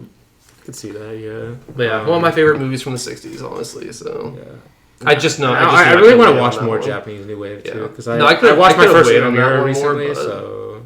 first one? I watched my first Imamura recently. Oh, okay. So it's got me kind of... I don't know if I've seen any of Imamura's 60s movies, actually. Yeah. But, yeah. Is it my turn now? Yep. Okay. It is. Oh, boy, I wasn't ready again. I mean, I can go ahead and just take a Godard, because we're kind of already talking We're about already it. there, yeah. Okay, there's two Godard. I'm like, oh, no, I have to decide now. Oh, no. I know which two, too. You know which two? Yeah. Say them. Alphaville and Pierre LeFou? Yeah. Yeah. I mean, it's obviously Pierre LeFou. Like, come on. Let's not overthink Stop. this here. Oh, you're... Thing is, I'm gonna talk about Alphaville now. Yeah. Well, also because we've talked about Pierre LeFou. Blake's like, what did you give Alphaville? 1, dude. It's Oh my gosh. It's You need a to rewatch terrible it. movie. What? No. That's literally the most insane That's thing. an insane take. It's a terrible movie. Literally, Dude, okay. it's so good. All right, It's so maybe anyway. his best looking movie, and that's Oh saying my something, gosh. too. Okay, I'm gonna talk about this. It's not his best looking movie. It may be. He That's made like a sci-fi noir. That's like still That's all filmed I in need. Paris. Yeah, literally. Like, it's like, but there's like There's you know, no sets. special effects. There's no like Yeah, sets exactly. or anything. Like it's Oh. all just like he just does it. Like Yeah. Oh my god. Dude. and just It's like his logic. it's like this like new. You get the classic like Godard just like taking a lot from like American if noir. Alphaville was like, only 30 minutes, it might be good. You're No. right. Oh, God. Well, you need to watch it again. just- You watched like 2018. You were the one who was just saying you had like, well, you had watched Godard like. you had 5 You quick changed with on you. it. Yeah. Come on now. Go like, back to him. But like Go back to it. It's his sci-fi. but- You should but like just- it. It's kind of it definitely it feels like I kind of really love it also kind of what I noticed this time rewatching because I rewatched it this week is that it's very much it feels like Godard's like it very much showcases Godard's fear of like an artless world. Yes, like a film with a world without art. And made a just movie, like I agree. and he brings out that's oh insane, my dude. God. That's insane. He It looks brings, so and good. just the beauty he brings out in it, especially like with Anna Karina's character. Yes. Kind of She's like kind of robotic at first. she's robotic, but then the Stop. Okay, stop it. I mean, most of them are robotic in movies. Sure, But it's part of the point, though. That's the point, yeah. But like, but This is just a future world. just the fact that like such a simple like final line of "I love you" can mean so much. Like within the frame of the movie is just like. But I also love it. It has some like really funny moments too. Yeah, it is very funny. Yeah, it's yes, very funny like, movie, oh dude. my gosh, Like the pool scene and stuff where they're all dying. Like they're all oh man. And just like it's in some of the ways he just fights honestly, the people too is like hilarious. But one of the most creative parts of the movie is like some of the exteriors of like just how they're using black and white for certain buildings to make it look sci-fi, like make it look like it's a sci-fi world, but still it's like no special effects or anything. Yeah. Or like that fan they keep cutting to. That looks like a futuristic fan, like the way they angle it's like an angle. That's what I remember in my head, but Oh man. and there's also that AI robot too, like Yeah. the one that talks to him and stuff. Can't believe it shows so Pierre LeFou, though. And it's They're both great movies. they're both fucking amazing. Pierre Like, LeFou is a masterpiece compared to this one. I agree. They're both masterpieces. But like, thing is with I also love. I think something you talked about before. No, I don't think about it, but like all the philosophy like in it. Like, yes. Oh, it's so great. Like That's true in a lot of Godard movies. But, Yeah, this especially one, this one, especially with the it's like- sci-fi too, because it's kind of like showing this world like what would a world look like without art that's in the future. yes, But more importantly, it's almost like this is kind of the world. Like he's at least. I mean, I still feel this way, but he's trying to make people realize, like, based on the values we have now, this is the world people want. yes, and so Like, even the values that we have now, that's this is kind of the world that people want. That's gonna bring me or, on my like, next looking point. I forward to mentioned almost. there was a movie that I was gonna bring up that I realized there's a connection to Playtime. Alphaville and Playtime are connected in a way. I can see They're that. kind of both. Yes. They're both sci-fi kind of observations yeah. on modern society, but they're kind of little different approaches to it. I mean, Tati's a bit more like He's more detached. laid back about it. I think he's more like he's also way more understanding of the people in it. yeah, he's more understanding, but like Godard is more like He's critical. That's why I think he also puts it. But in there's the still futuristic a little world, bit of too. romanticism like within the genre, I there guess, is. and like the ending too is still hopeful. Oh yeah, that's Yes. true with the drive and stuff. At the But end. still, there's very Yeah. much a connection there between the two. Oh, I love that drive at the end, dude. Because Just especially when she like turns back and he says, "Don't look back." Like, Yes. yeah, Oh, oh my dude. gosh, it's so good. And just like the fact that they're saying like, "Yeah, we're interstellar traveling now," and they're yeah, just oh on my a gosh, road. yeah. Like, No, but it looks great though. oh, it looks so good, dude. But Blake, what'd you give Pure LeFou? 3.5. 3.5. What the fuck? And You you're like that mad at me? movie? Like, Yeah, you That's hate what I'm both. saying. Come on. That's You insane. shouldn't be talking Yeah, about you shouldn't either be one, talking, bro. honestly. Yeah. All right. Alphaville. Masterpiece. Alphaville. Okay, so my number 7. think it's time to take Alpha it for San. Okay, yeah. Alhazar Balthazar. Yeah. I think it's pretty obvious, and was I don't want to nice. talk too much about it because Brisson is going to be my next series pick too after Tsai, so we'll get there. But honestly, I don't know if it's my favorite Brisson, but like I will say one thing I love about it is just like the way he uses a donkey. Honestly, like there's something about films like where animals can honestly just like when you show an animal. Even more than a human, you're like you sympathize with them right away. Yeah, and like he uses that to like amazing effect. Like he knows that, you know, yes. where you know where you say like a lot of his actors like he tries to make them very like model like or robotic or however you want to put that. But, like an animal, you try to do that and you almost can't do it. You know, like even when he films them the same way, like you just can't do it. You have to like be on their side. You know. But there is just something about an animal that's like that, and that like he uses that to the movie. That's kind of what the movie's about. You know, like watching this innocent animal go through all like. And these stages of life, like Hillary said. Like, I have to bring up the Godard quote about it too. What? He claimed that Alhazar Balthazar is the world in an hour and a half. That's kind of what Brisson is though. Like the fact he could take an hour and a half movie about a very like kind of stripped down the right word, just minimalist, I guess, story about a donkey going through suffering, and can make the impact of that so. Okay, I'll read you what he said, like, why he made the movie, because it kind of goes what you're saying. Yeah. Quote, I had a sudden inspiration, a film with a donkey as the main character. The life story of a donkey that follows the same stages as the life story of man. Childhood with its caresses, adulthood with its labor, and the discovery of his talent. The donkey is hired by a circus. Before death, there's a mystical phase, and then death. Yes. And that's basically like the whole movie, too. But it's like, because really, like, the donkey's used in a way to really show you the rest of humanity. You know, almost like all the different characters that the donkey encounters. And he does that with a lot of his movies, but a donkey's just, you know, another kind of vehicle for him to do that. So, But yeah, we'll get to more of Brisson later. Sure. So, yeah. Well, have you guys seen it? Blake, have you seen it? I love that movie. What the fuck? Oh, that's the only scene. Oh, yeah, you won't. Oh, my gosh. Damn, it's the trial of Jennifer. I guess Tsai, I'm kind of like that with Tsai, too, so I can't say too much. Yeah. But, do you have another pick? Oh, yeah. Damn, let me pull it up. Okay. My number 8 is... This is kind of a cheating pick, but I'm going to pick it anyway. Acts of the Apostles. Okay. It counts. It's It's a main all 5 series. parts. It's a movie. It's a movie. All 5 parts of them. I thought you were saying it's not in the 60s. It's in the 60s. Okay. It's in the 60s, but it's like technically a 5-part TV series. Oh, it's fine. But it's basically it's a TV. It's a movie. Yeah. And like the Messiah's in the 70s, so I could pick it. Yeah. No, and I'll probably pick that for the time this one. But Acts of the Apostles is like basically like it's a neorealist. You could tell it's made by a neorealist director, you know, because it's very stripped down, very like just wants to show you the events as bare as possible. And Blake, you've seen this too, right? Actually, I watched it with you. No, but yeah, it's like very bare. Like I just love Ross Lane's historical style, the way he films, like with the zoom lens and stuff. Like very detached, very just trying to show you the events maybe as they would have happened. Not as they would have happened, but he's just like almost like maybe not Brisson like, but more like it's like he's literally having them read the text a lot of the times. You know, to where like, but he wants you to make it feel like it's historical, but at the same time, not make you too historical, if that makes sense. You know, almost like a poetic historicalness, if that makes sense. Like where the world looks historical, but the words they're saying are like very text based. You know, so it doesn't sound real, but like so it's kind of like a combination of a lot of aspects that I really like. Like it's his take on history in a lot of ways that are really in depth. So I don't want to go too much now, but. And I will pick like Brisson or Ross Lane are like really the next two that I want to do in my mind, at least for now. You know that can always change. I'm very interested in those two. But yeah, what do you think about Acts of the Apostles? Because have you seen it? Any other Ross Lane?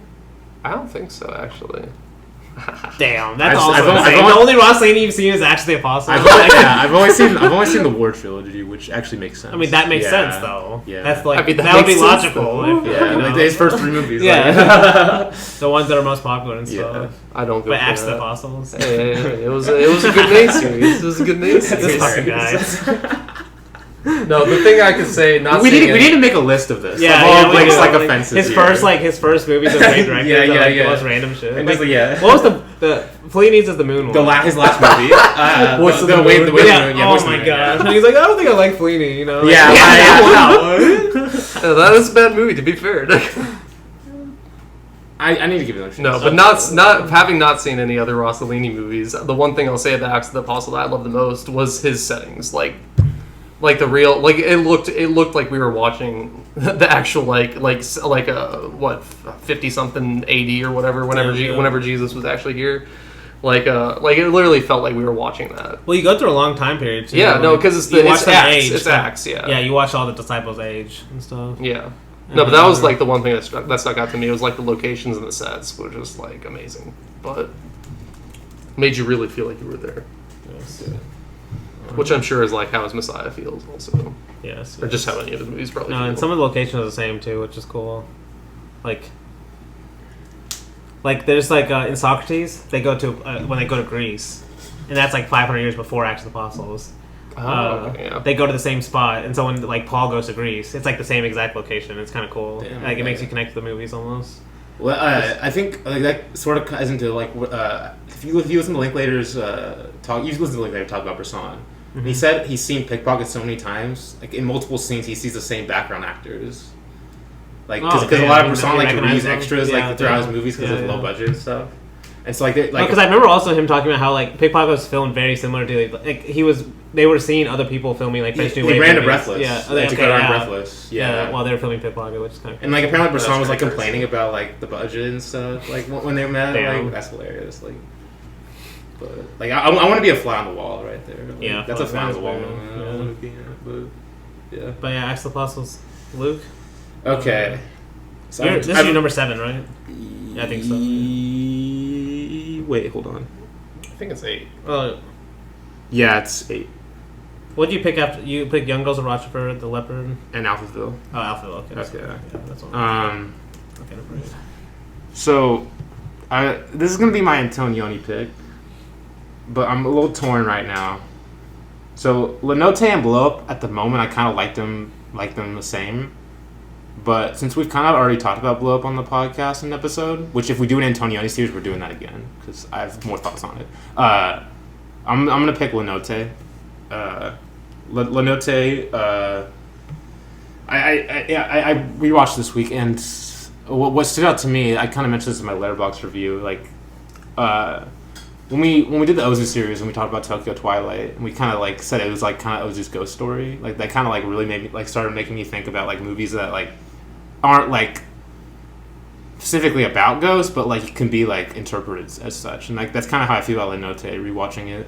Like these two, it's the Lenote is about this marriage between these two people, and basically like in the Antonioni way, showing how like disconnected they are, but at the same time like and just how like kind of like and how that makes them act in a way, and just like kind of basically his movie about marriage and power, and I'm still like reading about it, and it's hard to like formulate a thought on Antonio because Antonio is like he's a bit hard to talk about, but like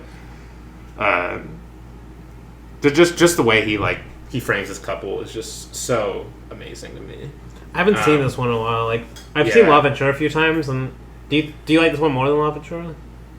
Yes. Okay. Yeah, probably. Okay. La Ventura I absolutely loved though too, but yeah, it's a movie that like even then like if I'm gonna speak coherently about it, I need to watch it like one or two more times. Like it's just that kind of movie. That's kind of like how I feel about Antonioni though. It's like. Is he next? But I also need to read. I haven't read I'm writing a book on Antonioni, and I still need to read about it. So that maybe that'll help me. But like, is he your next series? Maybe. I'm thinking possibly. About it. Okay. He's one of the contenders. Yeah, but but also just the way he shoots the city. The thing is with Antonioni, the way I've really gotten into him because he's definitely hard to get into, at least on the surface, and like kind of how I've connected with this movie is how good. Like I just love his camera work, and this movie like as well has a lot of that. Just great, like, and just his images. Like he's a director, very much like. I guess I'm wondering if you think this is like connected to Bresson in any way, where he's more interested in the images over like the story or the characterization of the characters. He's a director focused on. He uses images.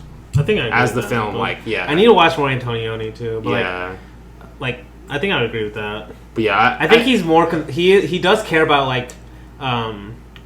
The idea too, like this idea of kind of like this maybe social vapidness, or I don't know how you want to say, maybe like Yeah, there's some kind of emptiness in the modern world, and whatever he's trying to show. Word a lot of people use. Yeah. No, he is an interesting director like that because I know he draws a lot of strong opinions from other directors too. Yes. Which also makes him and interesting. he's such a it's so interesting to read the history of it because La Ventura premiered at the Cannes in 1959. Everyone hated it. It was getting booed. Monica Vitti ran out of the theater crying. Damn. 3 years later, it's top 10 on the Sight and Sound list. Like, damn. It's like he's such a. It's a miracle any of these movies got made. I mean, that's one reason why film festivals shouldn't be taken seriously. Yes, but, for sure. No, that's I need to watch because I remember watching those three, like the Leclerc, La Notte, and La Ventura, La Notte, I forgot Leclerc is the order. Yeah, I remember. Leclerc is the one I need to rewatch because that's the one I didn't really was kind of mid on, but I'm sure I'll love it on rewatch. But because I'm more Antonioni now, but also has Alain Delon and Monica Vitti. Oh, arguably the hottest leads in the movie ever. Honestly, that's a. It's hard to top that. It's hard to top that. Yeah. Maybe we'll do a. If maybe we'll come back to it. All right. So, Blake. All right, my next pick also kind of goes with the Funeral Parade of Roses pick. It's another of the Japanese New Wave. Hiroshi Teshigahara's The Face of Another. Oh shit, dude. Just another movie about like the masks people wear. For a long time, this is one of my favorite movies. I just haven't watched it in a long time. No, I rewatched it. I think actually this year. Oh shit, okay. Maybe late last year. I know I've rewatched it fairly recently because the same with you, the same as you. Like I watched this for the first time. I think on Filmstruck back in 2018. Yeah, mind blowing, like game changer of a movie that I watched, and I mean, it still is just like whenever I watched it again, it was one of the ones that held up, obviously, because some of the movies that I watched back then, I look at now and I'm like, I don't know what I was thinking. Exactly. Yeah. But then this one just like held up. This one, along with the Funeral Parade of Roses, both of those held up like extremely well. And it's honestly probably just because the Japanese New Wave, like we mentioned, that's one of the strong suits of the '60s. Like they're just trying new shit. Like, The Face of Another is just trying new shit, man. Like, all the time.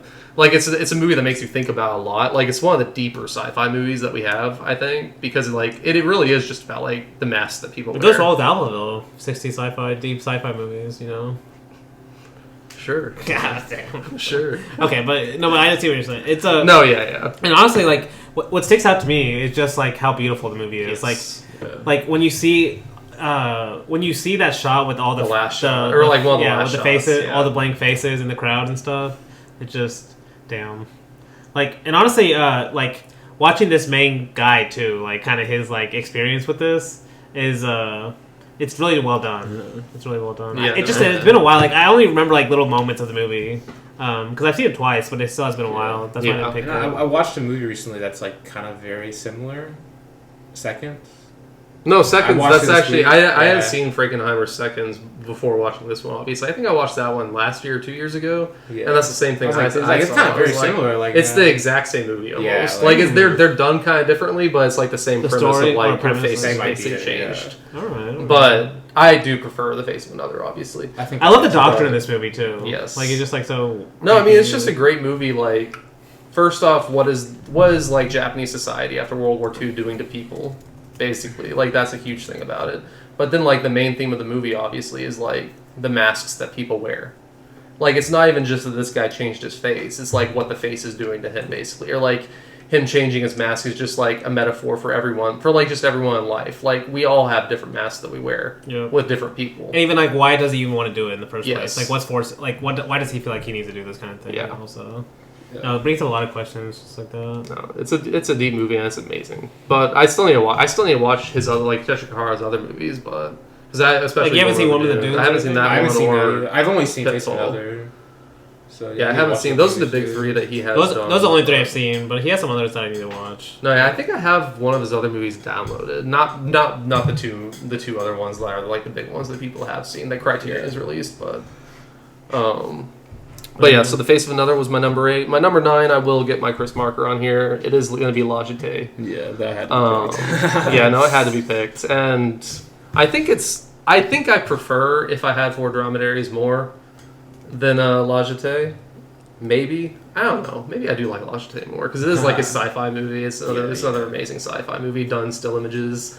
like we've already talked about this movie as well, but Yeah. like it's another I think we brought up on the podcast that we did of it. Your brother's review, Thomas. Yeah. Like he does more with 3 frames a second than everyone else can do with like 24 frames a second. You know, Basically, but that's literally how the movie feels. Like he tells like one of the greatest sci-fi stories in 30 minutes, using only still images. Like, and it makes it feel so like.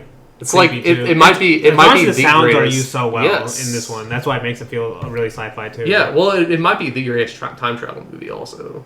Like honestly, it's definitely one of them because it uses his theme of memory that he has in all of his movies, and he uses that in like a sci-fi context so well. And just like the idea of because the idea of a memory and image to him is like he explores that in a lot of his movies, but using that in a sci-fi context and like literally using that like as the film is just told with images itself, it's just like on another level. It's really great. Yeah. No, it's just like it's one of those movies you kind of just have to experience too. I don't know, like Yeah. It's weird, like when you describe a movie, it's like, oh, you're only watching like images and sounds, and it's still like and it's only 30 minutes, but it's like one of the best time travel movies. Like you almost can't believe it until you have to see it. And honestly, the moment of the one frame that's actual film, like the actual moving. Wait, what's the girl blinking? Yeah. Oh shit. Yeah. Damn. It's so good. Yeah. And we've talked about it before, so go back and listen to our first one. It's so good. But yeah, that's my number 9. So had to get a Chris marker on there. Number 9, Luke. How many American movies have we picked on so far? I picked one American movie so far. I have literally 0. So because I'm just curious. You have 1 and.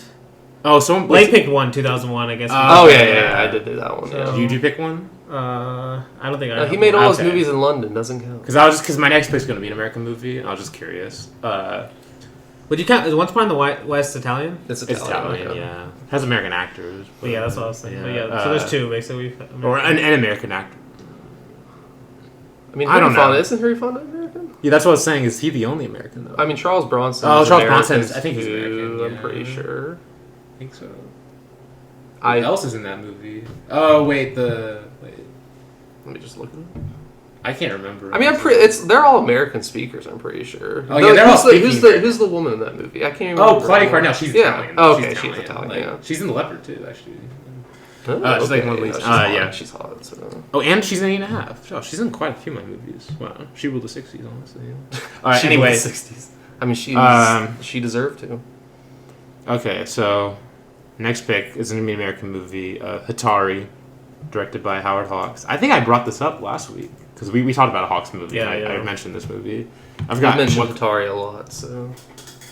Did I mention it a lot? Yeah, I mentioned it in the Checkpoint episode for favorite. I just know use that you mentioned Hatari a lot. I probably did. It's okay. We also watched that. Was it a French movie where they had the poster? Oh, okay, yeah. Contempt had the poster in the back. Yeah, Contempt. I mean, one of the best posters of all time. That's a great poster. Hatari, it's Howard Hawks to me it feels like Howard Hawks taking his hangout tendencies to like the absolute maximum. Because it's a 160-minute hangout movie, and it's like the breeziest like movie ever. And he's literally just like filming a group of like safari hunters in Africa, just like chilling and having fun. Breezier than Altman's movies? Yes. So yeah, it's even less plot than that. Like there's literally like you're selling me. Zero plot. Like, you're selling me. It is long. It's just vibes. So many great vibes. Great animals too. Some of the funniest animal scenes ever. Like John Wayne's in it. Like it does look good. I'm not gonna lie. Yeah, it's so good. Like he apparently, from what I've heard, because the movie is about them like trying to meet their quota of like capturing animals, which I guess is a little questionable now. It's so true. Hey, who cares? I don't want to. It's still amazing. Okay. Anyway, I don't want to like piss anyone off. I say that, but anyway, it's apparently he like just filmed the safari trapping scenes and then just kind of built the movie around that. Just kind of improvised the rest of it, and it's so good. It's a hilarious movie, heartwarming movie. It's classic Hawks, but yeah. If you love like just chill like vibe movies, that's like I can't even think of the safari scenes without thinking of like Sans Soleil anymore. The giraffe dying. So. Oh damn! This one's not as like because they're not killing them. Oh, okay. Because they're just capturing them. I think for zoos. Yeah, that's what it says. Even worse. Yeah. Yeah, they're not killing the animals. Yeah. But what's worse, dying or being confined? Which to the actual like capturing scenes are insane that he filmed that like in the 60s, like because they're actually real from what I understand. Like you can tell. So. All right. I think it's my pick. Number 9. Blake mentioned this earlier. I'm saved it for now. Doctor Strangelove. Because I have to have a Kubrick on here too. Yeah. Like I have a nose in. I mean, this one is kind of relevant recently because we had Oppenheimer, and like I liked Oppenheimer, but it has like a lot of problems with like certain movies where like it just like it's trying to tell like a grand story about like a social problem, but it's like too focused on the character, like his like individual arcs. Like it's like trying to balance both. But what I love about Kubrick, especially this movie, is like it can focus clearly on the idea of like what the nuke means and like who's in charge of it, without having to really focus on any of the characters because all of them are kind of either stupid or just evil, you know? Like, it doesn't have an Oppenheimer that's trying to, like, show us some conflicted hero that has all these emotions or whatever, you know? Like, it's just literally about this idea of, what if, like, these are the people in charge of making the nuke, or, like, in charge of the nuke. Not making it, but these are in charge of the people in charge of taking care of it, or, you know. Not using it. Yeah, or using it, you know? Yeah. And it's just very funny. Like, all of Kubrick's movies are really funny, and, like, I used to think this was his funniest, and now, like, I've gone through his movies a few times, like, it kind of just depends on what I'm feeling, like, what his funniest movie is, but this is maybe it is his comedy. So, in that way, it's his funniest movie. But, what do you guys think about the movie? I haven't seen it in, like, a long time. Really? Damn. Doctor Strangelove's great. I mean, Peter Sellers alone playing, like, 4 roles. I think I've seen Doctor Strangelove, like, 3 times, probably, which is not as much as you, I don't think, but... I mean, that was one of my first Kubrick movies, and... I think I watched it too soon. And dude, like, yeah. We had this teacher in high school, Cunningham. Yeah. He always mentioned this as one of his favorite movies, and I always thought about that. Like when I first watched, like when I was beginning to watch movies, like going through IMDb list like type of watch movies. I still remember like watching Doctor Strangelove because he loved it so much. Yeah. I even remember loving it. No, Doctor Strangelove. I love Paths of Glory a lot. I think Doctor Strangelove's better probably. But it's like his upgraded version of that story, basically, with more comedy. Just like showing how like insanely stupid / funny it is that these are the people in charge, basically. Like, because Paths of Glory is about the same thing. It's about the people in charge. I like controlling people and like sending them on the hand, like thinking they're literally ants. Yeah, because I heard Doctor Strangelove is a lot very similar. I think Matthew Modine said that he talked to Kubrick about it. And Kubrick told him that when he wanted to make a movie about like.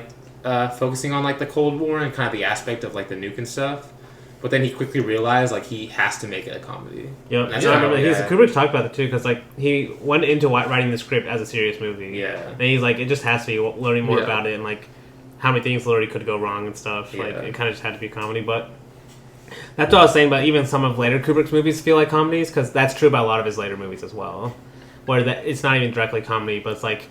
You can tell he's making fun of these people that are in the movie and stuff. So, Doctor Strangelove. Okay. But by the way, before we make your next pick, I want to put some pressure on you because there is one movie that I'm like frankly shocked you haven't picked yet. Oh yeah, I'm shocked. Yeah, like how's he not picked that yet? At least am I forgetting something? I feel like you might be, but I don't know. Maybe I'm thinking you like Mel DeJour, maybe? No, maybe he just doesn't like Truffaut that much, you know. He still doesn't know. Oh, man? He hates Truffaut. Jules and Jim? Yeah, I'm surprised you haven't picked that yet. I honestly think I forgot to add it to my list. Wait, really? Okay, yeah, I did forget to add it. I was wondering because, like, I know, but I'm not gonna pick it because I did forget. So I'm gonna be honest. I'm kind of excited about. Not a real Truffaut fan. Yeah. Damn, honestly. Would that be on? Like, was that? It would have been up here, honestly. Yeah. Because I figured it would. I was like, I'm surprised you haven't picked it yet. Actually, I don't know if it would have been ahead of any of these. Because it's like one of your favorite French New Wave films, right? Like. Honestly, this one might be better. The one I'm about to. Oh, okay. But it's kind of it's like different though, like because this is a documentary. I watched it recently, the Louis Lumiere documentary. Okay. By Romer. I mean, it's technically French New Wave. It's a Romer documentary. Yeah. But dude, honestly, like the reason why I say that it's like kind of I love these kind of documentaries, but this one is like so perfect because you have Romer first of all, who's like a giant in his own right, but he's basically just like interviewing. First you have Renoir, and the other guy's interviewing is the guy who was in charge of the the French theater for a long time. I forgot what it was called. Like there was this famous Paris theater that played a lot of famous movies and stuff. The curator of it and stuff. I forgot his name. No, his name is Henry Langlois. Yeah. But both of them, Romer's interviewing both of them about Lumiere's films, and so they're like, and Romer every time they talk about some of them, he'll cut in one or two of like Lumiere's like little shorts. Yeah. So over the course of like the movie's like the documentary's like 50 minutes, you probably see like 20 or 30 shorts. Okay. While going through it, but then the best part about it is you really get to see Renoir, but actually both of them. Talk about kind of their views on like how cinema has evolved from Lumiere's point from that time, and it's kind of amazing, like because you get like, and the reason why I love it so much because you get like Lumiere, which is like kind of generation one of film, and then you get Renoir, who's like who's later, maybe 2 or 3 generations after, like 30s, 40s, and then you have Langlois, who's like the generation before Romer. Okay, and then you have Romer, who's like Romer's a little later, but Romer's 60s. But he was older too. Yeah, so he wasn't older. Okay. So you could say he was kind of probably the same age as Langlois. But either way, you have all these different generations, and you kind of have Romer too. Like he's kind of instigating, like he's like kind of challenging them too. Like being like, because at the end of the documentary, Renoir and Langlois kind of disagree on like Lumiere's like kind of impact and everything. So it is interesting to watch too. I just love it, like kind of just the evolution of cinema. Well, I've recently I realized I need to watch more like. Read and watch more like commentary about like the Carré du Cinema on different films, because I saw a clip of Truffaut talking about Jean Vigo and like kind of what he would be now if he didn't die so young, and like just the way he was talking about it, I was like, damn, I love this. Like I need to watch more of this. Like I know, but then we have TikTokers now, right? They're basically Carré du Cinema. Oh my gosh, you saw the article, right? Yeah. Oh, like I saw that. I didn't. It was like a New York Times article. Like there's TikTokers that are like basically the new Carré du Cinema like critics. And they're like sponsor like TikTokers. Okay, I'm gonna show you one of their letterboxes. Yeah, we'll have to show them. And so I'm just gonna do that. But we'll have to show them after. But. All right. One of the most cringe articles I've ever seen in my life. But like, oh yeah, I'm sure they were doing some stuff. TikTok is doing stuff like this too. You know, Lumiere documentary. Oh man. But also, what's crazy about this documentary too? This was on French TV. This documentary is made for French TV, so like you would never get shit like this now. Like, can you imagine like one person like watching this? On TV. Yeah. Like honestly, it's honestly insane. Like we would. Yes, sir. Yeah, we would. But the fact that this was actually on TV, people are interested in, you know, like because Romer made a lot of TV documentaries like this before he really got started, like making movies. So I had to get Romer on there. Well, no, there was that's a huge thing. Like just France in general, making educational movies or TV spots. No, other countries have that too. Like they're sponsored by the state too. Yeah. Like France even now. Like we'll actually talk about this with Tsai, because Tsai's like later movies, some of them been funded by been made in France, and that's because they still fund artistic movies. Like like they funded Visage. They funded Visage because that's in the Louvre. Like it's literally in the Louvre. So. Exactly. Which is awesome. Oh man! But they've like from the beginning, literally from Lumiere, they've always appreciated their kind of history and cinema. Honestly, and I know that I really wish that Tati would have been able to do something with TV, because I know in the '60s. Well, he did Trafic. No, well, this is what I'm talking about. Like after Playtime, he was wanting to do something called Tati TV. Oh, because he did not like obviously TV and TV shows, and going to America was something that like made him even like hate it even more. Yeah. Just like TV and like what it's doing to people, and so he wanted to make a movie like dissecting that, but he never got to, obviously. Although Trafic is a little bit like that. It has some of that in there, but he actually was going to do something like that I think he was going to make it for French TV, but I can't remember. But I mean, Parade is for Swedish TV technically. So. Yeah. Wait. Okay, it's my turn. Yeah, number 10. So there's probably some other movies in the '60s that I might like better this now, but to be honest, this movie I watched it for the first time last year, and it's like no one ever talks about it, and so I kind of just want to give light to it. It's a movie that grew a lot in my mind from when I initially watched it. It's an Italian film called The Moment of Truth, directed by Francisco Rossi. And basically, this movie's about the rise of a bullfighter who kind of rises from poverty in Spain. And basically, what's so fascinating about this movie is that it's shot in CinemaScope, but it's like a neo-realist kind of story. And so it's like, and basically, there's a lot of the scenes where it's like the bullfighting, where it's just filmed from a distance, and all you're just seeing is just he just hangs on the bullfighting, and it's so good. Like, bullfighting is really cool and just like super like it's very cinematic in a way, and this movie like kind of opened my eyes to like it's amazing. I need to rewatch it too, just so I can like really slow my thoughts on it. But it's a movie like I stayed in my mind for a while, and yeah. Looks interesting. Very good. Also, the guy who played the main actor in it was actually a bullfighter too. So that kind of adds like the more like neo-realist, like realness to it. Like, but yeah, highly recommend it. Only 2.7, 2.4 thousand people on Letterboxd have logged it. So. How'd you watch it? Criterion. Yeah. Yeah, Alright, fantastic movie. Number 10 closes out. Yeah, my last pick. It's honestly hard to choose between the last two because one of them is one of the ones that got me into movies in the first place, and the other one is a Satyajit Ray movie that I love.